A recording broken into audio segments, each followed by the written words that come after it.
Jane Eyre, Chapter 26, Part 1. Sophie came at 7 to dress me. She was very long indeed in accomplishing her task, so long that Mr. Rochester, grown, I supposed, impatient of my delay, sent up to ask why I did not come. She was just fastening my veil, the plain square of blonde after all, to my hair, which was a brooch. I hurried from under her hands as soon as I could. "Stop!" she cried in French. "Look at yourself in the mirror. You have not taken one peep." So I turned at the door. I saw a robed and veiled figure so unlike my usual self that it seemed almost the image of a stranger.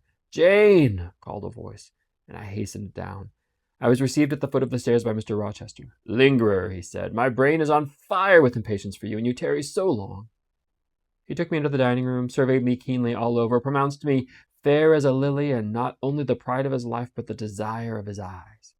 And then, telling me he would give me but 10 minutes to eat some breakfast, he rang the bell. One of his lately hired servants, a footman, answered it. "Is John getting the carriage ready?" "Yes, sir." "Is the luggage brought down?" "They are bringing it down, sir." "Go you to the church. See if Mr. Wood, the clergyman, and the clerk are there. Return and tell me." The church, as the reader knows, was just beyond the gates. The footman soon returned.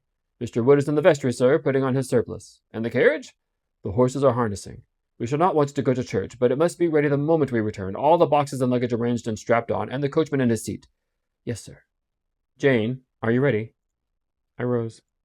There were no groomsmen, no bridesmaids, no relatives to wait for or marshal. None but Mr. Rochester and I. Mrs. Fairfax stood in the hall as we passed. I would fain have spoken to her, but my hand was held by a grasp of iron. I was hurried along by a stride I could hardly follow, and to look at Mr. Rochester's face was to feel that not a second of delay would be tolerated for any purpose. I wonder what other bridegroom ever looked as he did, so bent up to a purpose, so grimly resolute, or who under such steadfast brows ever revealed such flaming and flashing eyes. I know not whether the day was fair or foul. In descending the drive, I gazed neither on sky nor earth. My heart was with my eyes, and both seemed migrated into Mr. Rochester's frame. I wanted to see the invisible thing on which, as we went along, he appeared to fasten a glance fierce and fell. I wanted to feel the thoughts whose force he seemed breasting and resisting. At the churchyard wicket we stopped. He discovered I was quite out of breath. "Am I cruel in my love?" he said. "Delay an instant. Lean on me, Jane." And now I can recall the picture of the gray old house of God rising calm before me, of a rook wheeling round the steeple, of a ruddy morning sky beyond. I remember something, too, of the green grave mounds, and I have not forgotten either 2 figures of strangers straying amongst the low hillocks and reading the mementos graven on the few mossy headstones. I noticed them because, as they saw us, they passed round to the back of the church, and I doubted not they were going to enter by the side aisle door and witness the ceremony. By Mr. Rochester they were not observed. He was earnestly looking at my face, from which the blood had, I dare say, momentarily fled, for I felt my forehead dewy and my cheeks and lips cold. When I rallied, which I soon did, he walked gently with me up the path to the porch. We entered the quiet and humble temple. The priest waited in his white surplice at the lowly altar, the clerk beside him. All was still. 2 shadows only moved in a remote corner. My conjecture had been correct. The strangers had slipped in before us, and they now stood by the vault of the Rochesters, their backs toward us, viewing through the rails the old time-stained marble tomb where a kneeling angel guarded the remains of Damer de Rochester, slain at Marston Moor in the time of the Civil Wars, and of Elizabeth his wife.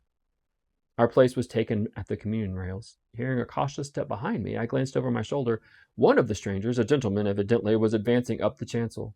The service began. The explanation of the intent of matrimony was gone through, and then the clergyman came a step further forward, and, bending slightly towards Mr. Rochester, went on. "I require and charge you both, as you will answer at the dreadful day of judgment when the secrets of all hearts shall be disclosed, that if either of you know any impediment why ye may not lawfully be joined together in matrimony, ye do now confess it. For be you well assured that so many as are coupled together otherwise than God's worth doth allow, are not joined together by God, neither in their matrimony lawful." He paused, as the custom is. When is the pause after that sentence ever broken by reply? Not perhaps once in 100 years. And the clergyman, who had not lifted his eyes from his book and had held his breath but for a moment, was proceeding. His hand was already stretched towards Mr. Rochester as his lips unclosed to ask, "Wilt thou have this woman for thy wedded wife?" Then a distinct and near voice said, "The marriage cannot go on. I declare the existence of an impediment." The clergyman looked up at the speaker and stood mute. The clerk did the same. Mr. Rochester moved slightly, as if an earthquake had rolled under his feet. Taking a firmer footing and not turning his head or eyes, he said, "Proceed." Profound silence fell when he had uttered that word with deep and low intonation. Presently Mr. Wood said, "I cannot proceed without some investigation into what has been asserted and evidence of its truth or falsehood." "The ceremony is quite broken off," subjoined the voice behind us. "I am in condition to prove my allegation. An insuperable impediment to this marriage exists." Mr. Rochester heard, but he did not. He stood stubborn and rigid, making no movement but to possess himself of my hand. What a hot and strong grasp he had! And how like quarried marble was his pale, firm, massive front at this moment! How his eyes shone, still, watchful, and yet wild beneath! Mr. Wood seemed at a loss. "What is the nature of this impediment?" he asked. "Perhaps it may be got over, explained away." "Hardly," was the answer. "I have called it insuperable, and I speak advisedly."